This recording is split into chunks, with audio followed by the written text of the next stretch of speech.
जीना सीखो life care, जिसका stock price आज से 3 साल पहले 17 रुपए पे ट्रेड करा था, 17 पे, और आज 700 रुपए पे ट्रेड कर रहा है। तो उसी के सेक्टर की एक और कंपनी है आयुर्वेदिक मेडिसिन बेचने वाली, बहुत छोटी है, अभी 300 करोड़ के मार्केट कैप से भी छोटी है, जिसका नाम है सतकरतार शॉपिंग। तो इस वीडियो में हम जानेंगे कि क्या सतकरतार शॉपिंग भी कुछ ऐसे ही रिटर्न्स हमारे लिए ला सकता है आने वाले 2 से 4 सालों में, या फिर ये छोटी कंपनी है और छोटी ही रह जाएगी। इसके लिए बहुत जरूरी है कि हम इसको जाने कि ये कंपनी करती क्या है, और ऑल्सो इसका आउटलुक क्या है, ये किस डायरेक्शन में जाना चाहती है आगे, कैसे मैनेजमेंट इसका बिजनेस ग्रो करना चाहती है। लेकिन अगर आपको जानना है कि हेल्थ केयर की सबसे अच्छी कंपनी जिसमें मैं इन्वेस्ट कर रहा हूँ वो कौन सी है, तो please join my secret inner circle WhatsApp community, जिसका लिंक आपको डिस्क्रिप्शन में मिल जाएगा। इट्स फ्री टू ज्वाइन अभी के लिए ही। और साथ ही में also subscribe to my channel for more such business models और अच्छी कंपनी जो कि आगे चल के बड़ी हो सकती है। So Satkartar shopping is in the business of selling ayurvedic medicine. तो जैसे आपको पता है कि अब क्या हो गया, रूल आ गया इंडिया में कि आयुर्वेदिक मेडिसिन बेचने के लिए ना आपको लाइक आयुष आयुष आयुष मिनिस्ट्री है, आयुष डिपार्टमेंट, उससे आपको अप्रूवल लेना होता है। तो वो ये अब करते हैं। और इनके जो 80% ऑफ द मेडिसिन हैं वो these are related to lifestyle related problems, like respiratory हो गई, लाइक हो गई हमारी डायबिटीज, या जो सेक्सुअल वेलनेस, जो normal wellness day to day हमारी लाइफस्टाइल की प्रॉब्लम्स होती है। 80% जो मेडिसिन है वो ये इसी की है, सतकरतार की। बट 20% है लंग्स रिलेटेड, किडनी रिलेटेड, जो भी लाइफ थ्रेटनिंग डिजीजेस होती है ना उससे रिलेटेड। तो जो इनका रेवेन्यू आता है ना उसमें से, जो तमिलनाडु में से 22% रेवेन्यू आता है, और कर्नाटका में से 18%, तो 40% रेवेन्यू तो इन्हीं दो स्टेट से आता है, कर्नाटका और तमिलनाडु।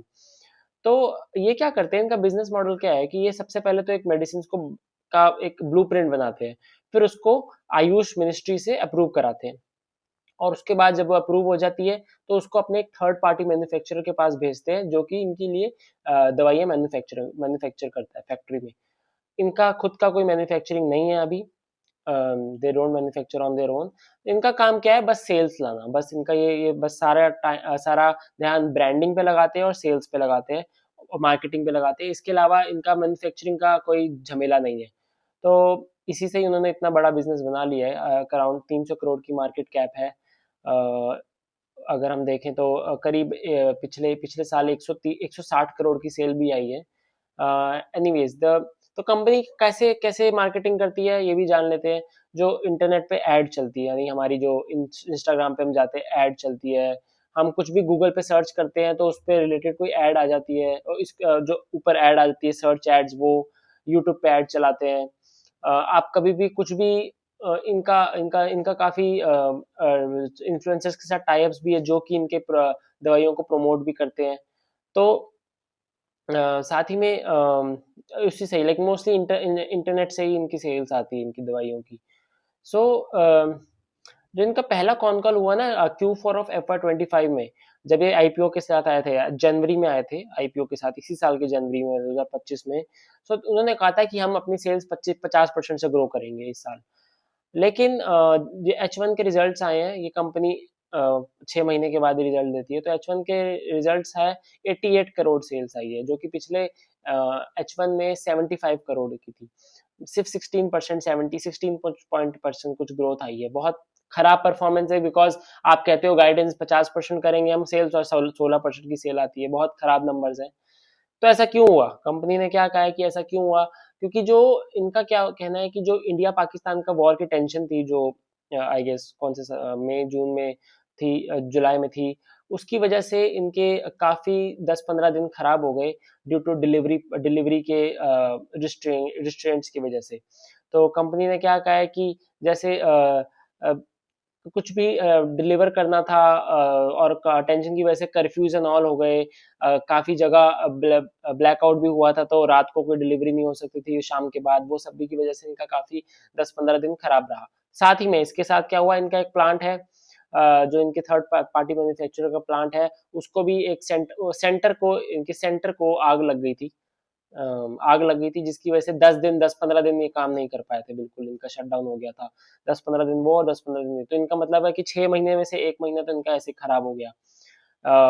ये कहना है कंपनी का।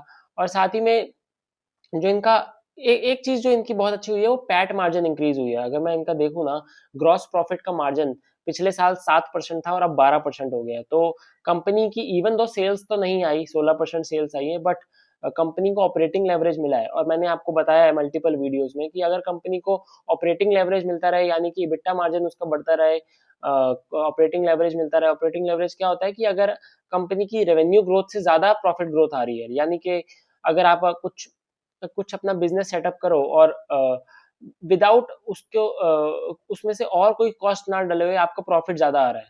फॉर एग्जाम्पल आपने एक बार मेहनत करके एक दुकान को चला दिया और आपने दूसरी दुकान खोली किराए पे, पर ब्रांड क्योंकि पहली दुकान का बना हुआ है तो आपको ज्यादा खर्चा नहीं करना पड़ा दूसरी दुकान किराए पे लेने का, बट क्योंकि उसका ब्रांड है तो प्रॉफिट आपको ज्यादा आएगा। दूसरी दुकान किराए पे लेके इन्वेंट्री का इतना पैसा नहीं लगा, लेकिन प्रॉफिट आपको उस दुकान से भी उतना ही आएगा। तो ऑपरेटिंग लेवरेज ये होता है। साथ ही में ऑपरेटिंग लेवरेज कंपनी को मिला है तो ये बहुत अच्छा साइन है, बिकॉज किसी भी मल्टी बैगर स्टॉक को अगर हम देखें, कंपनी को देखें, तो उसकी शुरुआत ऑपरेटिंग लेवरेज मिलने से ही होती है। अगेन अगर मैं और कंपनी की देखूं तो कंपनी सतकरतार शॉपिंग की अगर मैं बात करूं तो उनका गाइडेंस था कि FY26 में 230 करोड़ की सेल करेंगे हम। पिछले पिछले साल 160 करोड़ थी। तो अब कंपनी ने कहा है बिकॉज ऑफ दीज इश्यूज हम 200 करोड़ करेंगे, तो 230 से 200 करोड़ आ गई है गाइडेंस, जो कि 25% ग्रोथ हुई है। अगर पिछले अगर दे दे इवेंचुअली डिलीवर तो 25% की ग्रोथ होगी financial year to financial year अगर हम कंपेयर करें। और मैनेजमेंट की ना टोन थोड़ी डिसअपॉइंटेड थी, मतलब खुद भी दे वर डिसअपॉइंटेड अपने रिजल्ट से। उन्होंने रिजल्ट्स तो डिक्लेयर किए, उसके बाद कॉन कॉल से पहले, इससे पहले क्वेश्चंस पूछते एनालिस्ट उनसे, उन्होंने खुद ही बोल दिया कि देखिए हम अपने नंबर से बहुत डिसअपॉइंटेड हैं, हमें भी पता है कि हमें बेटर करना चाहिए था, बट हमारे हाथ में नहीं था। अगर कहीं आग लग गई है या फिर हम कहीं इंडिया पाकिस्तान की वॉर की वजह से हमारे डिलीवरी पार्टनर्स प्रॉब्लम में है, तो हमारे हाथ में नहीं था। तो ये कंपनी ने कहा है। और उन्होंने अब जो गाइडेंस दी है FY27 की उन्होंने गाइडेंस दी है कि हम 300 करोड़ करेंगे और FY28 में 500 करोड़ करेंगे। अब देखते हैं FY26 में कंसिडरिंग वो 200 करोड़ कर लेते हैं तो FY27 में 300 करोड़ 50% ग्रोथ, और वहां से और 50% से भी ऊपर 300 से 500 करोड़ कंपनी कह रही है। तो कंपनी ने कहा है कि 50% जो हम बोलते थे वही हम मेंटेन कर रहे हैं, वही हम कर लेंगे।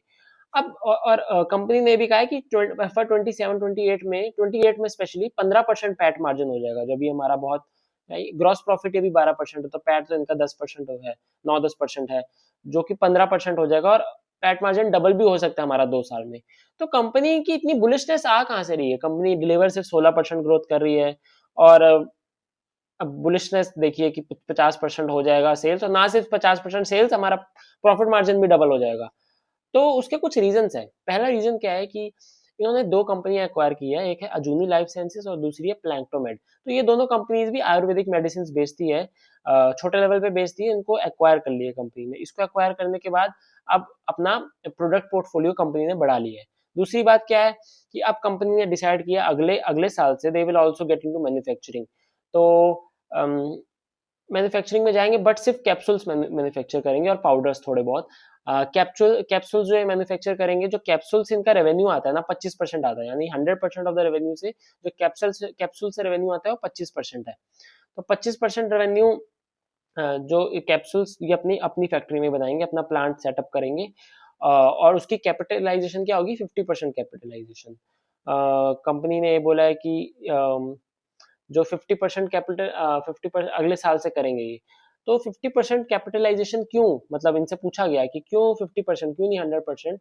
तो कंपनी ने कहा है कि क्या होता है ना कि अगर हम ज्यादा, मतलब अगर सेल्स उस हिसाब से ना आई, अगर उस हिसाब से सेल्स ना आई, उस हिसाब से ऑर्डर ना आए, या फिर कुछ और दिक्कत हो गई, तो इनके पास इन्वेंट्री काफी खाली पड़ी रह जाएगी, और उसकी वजह से इन्होंने पूरे साल में जितना पैसा कमाया ना, सब सब प्रॉफिट सारा उसी में ही निकल लग जाएगा। क्योंकि 2 करोड़ तो इनको वो प्लांट सेटअप करने में लग रहे हैं, फिर 2 करोड़ के बाद इन्वेंट्री भी रखनी है, उसके बाद मैन्युफैक्चरिंग के और पैसे लगेंगे, फैक्ट्री सेटअप एंड ऑल, तो sorry machine setup and all, तो उसके लिए बहुत पैसा, ये मतलब बहुत रिस्क लेंगे, इसलिए कह रहे हैं फिर 50% यूटिलाइजेशन पे चलेंगे। और इवेंचुअली ऑब्वियसली धीरे धीरे अगर सेल्स आएंगी तो फिर 100% यूटिलाइजेशन रीच करना ही इनका गोल है। लेकिन अगले साल में नहीं कर पाएंगे, यानी FY 26-7 में ये नहीं कर पाएंगे 100% यूटिलाइजेशन। साथ ही में अगर मैं सत्करतार की बात करूँ ना, एक और चीज़ जो तीसरी चीज़ है वो है कि इन्होंने कहा है कि हम Q1 ऑफ FY 27 में एक 100 बेडेड हॉस्पिटल एक स्टार्ट करेंगे दिल्ली में। तो अगर आपने देखा होगा जीना सीखो भी यही करता है, मतलब अपनी दवाइयाँ भी है और साथ में हॉस्पिटल भी उन्होंने, अब उनके बहुत अच्छे चलते हैं, तो ये भी उसी तरफ जा रहे हैं, डायरेक्शन इनकी उसी की तरफ है, उसी बिजनेस मॉडल की तरफ। तो कंपनी ने क्या है कि पहले फेज में तो 30 बेड होंगे, उस 30 बेड के लिए 2 करोड़ की हमें चाहिए होंगे, जो कि 2 करोड़ से हम 30 बेड को ऑपरेशनल कर देंगे, 30 बेड ऑफ दैट हॉस्पिटल। फिर उसके बाद कंपनी ने क्या है कि Q4 ऑफ FY 27 में they will set up another 300 beds, और 300 बेड सेटअप करेंगे, जिसके लिए 100 करोड़ चाहिए, जिसके लिए 100 करोड़ लगाएंगे ये, और 300 करोड़ सॉरी 300 बेड सेटअप करेंगे। 30 बेड अभी Q1 में और Q4 में 300 बेड। तो कंपनी ने कहा है कि हमारे मार्जिन उस बिजनेस से 15 से 20% होंगे, उस हॉस्पिटल हॉस्पिटल बिजनेस से। अब इसमें है क्या ना, मैं आपको बताऊं कि इनकी दवाइयों में तो पकड़ है ही, साथ ही में आयुर्वेदिक हॉस्पिटल्स खोलेंगे, तो क्रॉस सेलिंग का बहुत अच्छा पोटेंशियल है कंपनी के पास। यानी कि अगर कोई इनसे दवाइयां लेता है और उसको कुछ दिक्कत हो गई, तो they can refer to the hospital कि हमारे हॉस्पिटल चले जाओ। साथ ही में अगर उनके कोई हॉस्पिटल में कोई बंदा आया तो अपनी दवाइयां ही देंगे, अपनी दवाइयां ही रेफर करेंगे। इवन इफ द पर्सन गोस घर पे, तो उसको भी अपनी दवाइयां ही रेफर करें, अपनी दवाइयां ही एक तरीके से लाइक इन्फ्लुएंस करेंगे कि हमारी दवाइयां लो, रेफर करेंगे, प्रमोट करेंगे अपनी दवाइयां, तो क्रॉस सेलिंग बहुत हो जाएगी दोनों तरफ से, जिसकी वजह से बहुत अच्छा ऑपरेटिंग लेवरेज मिलेगा कंपनी को। शायद इसी वजह से दे आर सेइंग कि हमारा पैट मार्जिन डबल हो जाएगा।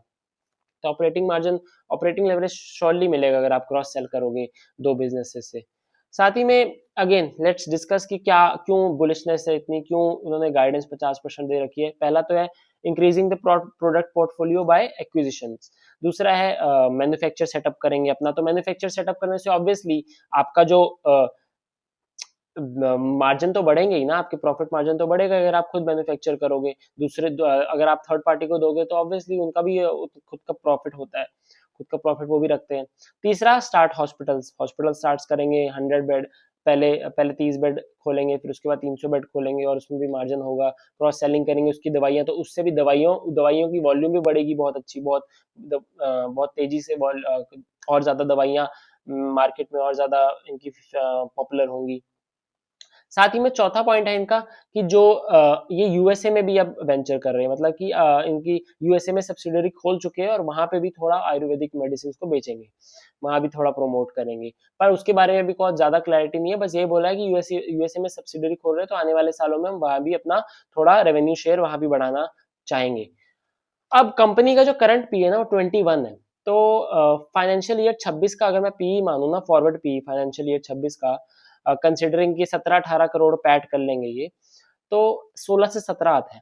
16 से 17 के प्राइस टू अर्निंग रेशियो पे कंपनी अवेलेबल है। और अगर मैं FY 27 का पी मान लूं, कंसिडरिंग दे डिलीवर 300 करोड़ की सेल ले आए फाइनेंशियल ईयर 2027 में, और 45 करोड़ पैट ले आए, 15% मार्जिन के हिसाब से मैं लगा रहा हूँ, तो पी सिर्फ 7 से 8 आता है फॉरवर्ड पी।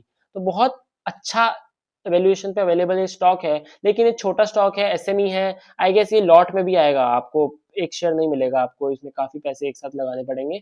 और साथ ही में कंपनी छोटी भी है तो रिस्क तो ज्यादा है ही, लेकिन अगर ये यहाँ से डिलीवर कर देते हैं जो ये बोल रहे हैं, तो ऑब्वियसली यहाँ से मल्टी बैगर या 2x 3x तो स्टॉक कर सकता है आराम से अगले 2 से 3 साल में, कंसिडरिंग कि कर लें वो। क्योंकि हमने बहुत देखी है छोटी कंपनियां बात बहुत करती है, बट डिलीवरी के टाइम पे उनकी नहीं, दे कांट डिलीवर। साथ ही में अगर आपको ये कंपनी का बिजनेस मॉडल जान के अच्छा लगा, मेरी और वीडियोस देखिए, इसी ऐसे ही मैंने डिस्कस किया है कि कौन सी कंपनीज आने वाले 2 से 3 साल में कैसे ग्रो करने का प्लान बना रही है, वो देखिए। और साथ ही में अगर आपको अगले 2 से 3 साल में अपना पोर्टफोलियो डबल या ट्रिपल करना है, 30% से ऊपर ग्रो करना है, तो join my secret inner circle community, जिसका लिंक आपको डिस्क्रिप्शन पे मिलेगा। It's free to join only for a limited period of time. Also subscribe to the channel, like and share this video if you like it. Thank you.